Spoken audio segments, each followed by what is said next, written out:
Okay. So, ఇప్పుడు నేను ice పెట్టుకోవాలి. Elephant ice. So, elephant ice వచ్చేసి నేను ఎట్లా పెట్టుకుంటున్నా చూడండి.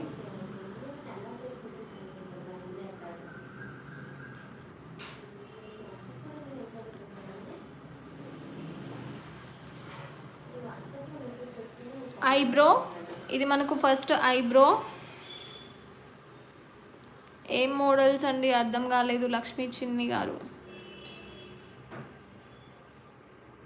నెక్స్ట్ మనకు ఐ.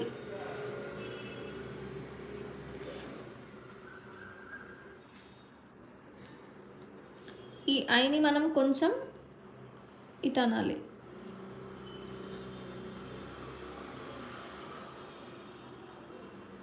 నైస్ చంద్రకళ గారు, థ్యాంక్ యూ మ్యామ్. నేను చూపిస్తుంటే నేను ఎలిఫెంట్ బుక్లో పెన్తో అండ్ పెన్